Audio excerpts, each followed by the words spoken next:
Operation ಸಿಂಧೂರ ಕಾರ್ಯಾಚರಣೆಗೆ ಪ್ರತ್ಯುತ್ತರವಾಗಿ ಭಾರತದ ವಾಯುನೆಲೆಗಳ ಮೇಲೆ ದಾಳಿ ನಡೆಸುತ್ತಿದ್ದೇವೆ ಎಂದು ಸುಳ್ಳು ಹೇಳಿ ಜಗತ್ತಿನ ಮುಂದೆ ಪಾಕಿಸ್ತಾನ ಮತ್ತೆ ಬೆತ್ತಲಾಗಿದೆ. ಭಾರತದ ವಿರುದ್ಧದ ಸಂಘರ್ಷದಲ್ಲಿ ತಾನು ಗೆದ್ದಿದ್ದೇನೆ ಎಂದು ಜಗತ್ತನ್ನ ನಂಬಿಸಲು ಪಾಕಿಸ್ತಾನ ಶತಪ್ರಯತ್ನ ಮಾಡ್ತಾ ಇದೆ. ಅದಕ್ಕಾಗಿ ನಕಲಿ ಉಪಗ್ರಹ ಚಿತ್ರಗಳು, ನಕಲಿ ದೃಶ್ಯಗಳು ಮತ್ತು ತಪ್ಪು ಮಾಹಿತಿ ಪಾಕ್ ಹರಡ್ತಾ ಇದೆ. ಆಪರೇಷನ್ ಸಿಂಧೂರ ನಂತರ ಪಾಕಿಸ್ತಾನವು ಪಂಜಾಬ್ನ ಆದಂಪುರ ವಾಯುನೆಲೆಯಲ್ಲಿ ನಿಲ್ಲಿಸಲಾಗಿದ್ದ ಸುಖೋಯ್ 30 MKI ಹೊಡೆದುರುಳಿಸಿ ಗುಜರಾತ್ನ ಭುಜ್ ವಾಯುನೆಲೆಯಲ್ಲಿ S-400 ಮೇಲ್ಮೈಯಿಂದ ಆಕಾಶಕ್ಕೆ ಹಾರುವ ಕ್ಷಿಪಣಿ ಘಟಕವನ್ನು ನಾಶಪಡಿಸಿದೆ ಎಂದು ಹೇಳಿಕೊಂಡಿತ್ತು. ಅದೇ ಸ್ಥಳಕ್ಕೆ ಪ್ರಧಾನಿ ನರೇಂದ್ರ ಮೋದಿ ಭೇಟಿ ನೀಡಿದ್ರು. ಪಾಕ್ ಸುಳ್ಳು ಹೇಳ್ತಾ ಇದೆ ಅನ್ನೋದನ್ನ ಪ್ರಧಾನಿ ನಿರೂಪಿಸಿದ್ರು. ಈ ಬೆಳವಣಿಗೆಯಿಂದ ಪಾಕ್ಗೆ ತೀವ್ರ ಮುಖಭಂಗವಾಗಿತ್ತು. ಪಂಜಾಬ್ನ ಆದಂಪುರ ವಾಯುನೆಲೆಯಲ್ಲಿ ಸುಖೋಯ್ 30 MKI ಯುದ್ಧ ವಿಮಾನದ ಮೇಲೆ ದಾಳಿ ನಡೆಸಲಾಗಿದೆ ಎಂದು ಪಾಕ್ ಹೇಳಿಕೊಂಡಿತ್ತು. ಹಾನಿಗೊಳಗಾದ ಜಾಗ ಇದು, ಇದರ ಸಮೀಪದಲ್ಲಿ ಯುದ್ಧ ವಿಮಾನವಿದೆ ಎಂದು ಪಾಕ್ ಹೇಳಿಕೊಂಡಿತ್ತು. ಆದರೆ ಉನ್ನತ ಚಿತ್ರಣ ವಿಶ್ಲೇಷಕ ಡೇಮಿಯಾನ್ ಸೈಮನ್ ಸತ್ಯವನ್ನ ಬಹಿರಂಗಪಡಿಸಿದ್ದಾರೆ. ಈ ಚಿತ್ರವು ಸಂಘರ್ಷಕ್ಕೂ ಮುಂಚಿನ ದಿನಾಂಕವನ್ನ ಹೊಂದಿದೆ. ವಿಮಾನವು ನಿಯಮಿತ ನಿರ್ವಹಣೆಯಲ್ಲಿ MiG-29 ಆಗಿತ್ತು. ಹಾನಿ ಎಂದು ಹೇಳಿರುವುದು ಕ್ಷಿಪಣಿ ಹೊಡೆತದಲ್ಲ, ಪರೀಕ್ಷೆಯಿಂದ ಎಂಜಿನ್ನಲ್ಲಿ ಮಸಿ ಸಂಗ್ರಹವಾಗಿದೆ ಎಂದು ಸ್ಪಷ್ಟಪಡಿಸಿದ್ದಾರೆ.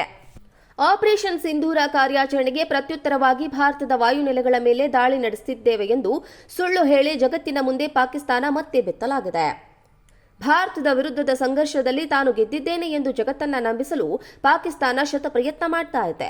ಅದಕ್ಕಾಗಿ ನಕಲಿ ಉಪಗ್ರಹ ಚಿತ್ರಗಳು, ನಕಲಿ ದೃಶ್ಯಗಳು ಮತ್ತು ತಪ್ಪು ಮಾಹಿತಿ ಪಾಕ್ ಹರಡ್ತಾ ಇದೆ.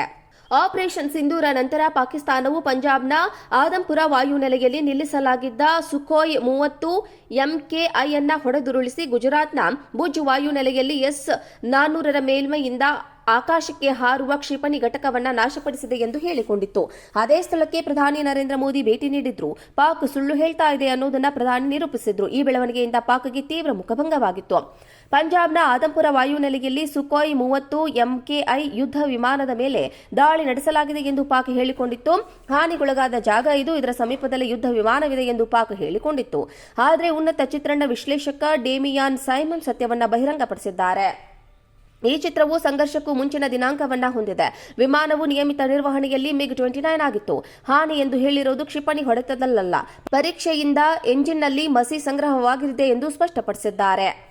ಆಪರೇಷನ್ ಸಿಂಧೂರ ಕಾರ್ಯಾಚರಣೆಗೆ ಪ್ರತ್ಯುತ್ತರವಾಗಿ ಭಾರತದ ವಾಯುನೆಲೆಗಳ ಮೇಲೆ ದಾಳಿ ನಡೆಸುತ್ತಿದ್ದೇವೆ ಎಂದು ಸುಳ್ಳು ಹೇಳಿ ಜಗತ್ತಿನ ಮುಂದೆ ಪಾಕಿಸ್ತಾನ ಮತ್ತೆ ಬೆತ್ತಲಾಗಿದೆ. ಭಾರತದ ವಿರುದ್ಧದ ಸಂಘರ್ಷದಲ್ಲಿ ತಾನು ಗೆದ್ದಿದ್ದೇನೆ ಎಂದು ಜಗತ್ತನ್ನ ನಂಬಿಸಲು ಪಾಕಿಸ್ತಾನ ಶತಪ್ರಯತ್ನ ಮಾಡ್ತಾ ಇದೆ. ಅದಕ್ಕಾಗಿ ನಕಲಿ ಉಪಗ್ರಹ ಚಿತ್ರಗಳು, ನಕಲಿ ದೃಶ್ಯಗಳು ಮತ್ತು ತಪ್ಪು ಮಾಹಿತಿ ಪಾಕ್ ಹರಡ್ತಾ ಇದೆ. ಆಪರೇಷನ್ ಸಿಂಧೂರ ನಂತರ ಪಾಕಿಸ್ತಾನವು ಪಂಜಾಬ್ನ ಆದಂಪುರ ವಾಯುನೆಲೆಯಲ್ಲಿ ನಿಲ್ಲಿಸಲಾಗಿದ್ದ ಸುಖೋಯ್ 30 MKI ಹೊಡೆದುರುಳಿಸಿ ಗುಜರಾತ್ನ ಭುಜ್ ವಾಯುನೆಲೆಯಲ್ಲಿ S-400 ಮೇಲ್ಮೈಯಿಂದ ಆಕಾಶಕ್ಕೆ ಹಾರುವ ಕ್ಷಿಪಣಿ ಘಟಕವನ್ನು ನಾಶಪಡಿಸಿದೆ ಎಂದು ಹೇಳಿಕೊಂಡಿತ್ತು. ಅದೇ ಸ್ಥಳಕ್ಕೆ ಪ್ರಧಾನಿ ನರೇಂದ್ರ ಮೋದಿ ಭೇಟಿ ನೀಡಿದ್ರು. ಪಾಕ್ ಸುಳ್ಳು ಹೇಳ್ತಾ ಇದೆ ಅನ್ನೋದನ್ನ ಪ್ರಧಾನಿ ನಿರೂಪಿಸಿದ್ರು. ಈ ಬೆಳವಣಿಗೆಯಿಂದ ಪಾಕ್ಗೆ ತೀವ್ರ ಮುಖಭಂಗವಾಗಿತ್ತು. ಪಂಜಾಬ್ನ ಆದಂಪುರ ವಾಯುನೆಲೆಯಲ್ಲಿ ಸುಖೋಯ್ 30 MKI ಯುದ್ಧ ವಿಮಾನದ ಮೇಲೆ ದಾಳಿ ನಡೆಸಲಾಗಿದೆ ಎಂದು ಪಾಕ್ ಹೇಳಿಕೊಂಡಿತ್ತು. ಹಾನಿಗೊಳಗಾದ ಜಾಗ ಇದು, ಇದರ ಸಮೀಪದಲ್ಲಿ ಯುದ್ಧ ವಿಮಾನವಿದೆ ಎಂದು ಪಾಕ್ ಹೇಳಿಕೊಂಡಿತ್ತು. ಆದರೆ ಉನ್ನತ ಚಿತ್ರಣ ವಿಶ್ಲೇಷಕ ಡೇಮಿಯಾನ್ ಸೈಮನ್ ಸತ್ಯವನ್ನ ಬಹಿರಂಗಪಡಿಸಿದ್ದಾರೆ. ಈ ಚಿತ್ರವು ಸಂಘರ್ಷಕ್ಕೂ ಮುಂಚಿನ ದಿನಾಂಕವನ್ನ ಹೊಂದಿದೆ. ವಿಮಾನವು ನಿಯಮಿತ ನಿರ್ವಹಣೆಯಲ್ಲಿ MiG-29 ಆಗಿತ್ತು. ಹಾನಿ ಎಂದು ಹೇಳಿರುವುದು ಕ್ಷಿಪಣಿ ಹೊಡೆತದಲ್ಲ, ಪರೀಕ್ಷೆಯಿಂದ ಎಂಜಿನ್ನಲ್ಲಿ ಮಸಿ ಸಂಗ್ರಹವಾಗಿದೆ ಎಂದು ಸ್ಪಷ್ಟಪಡಿಸಿದ್ದಾರೆ.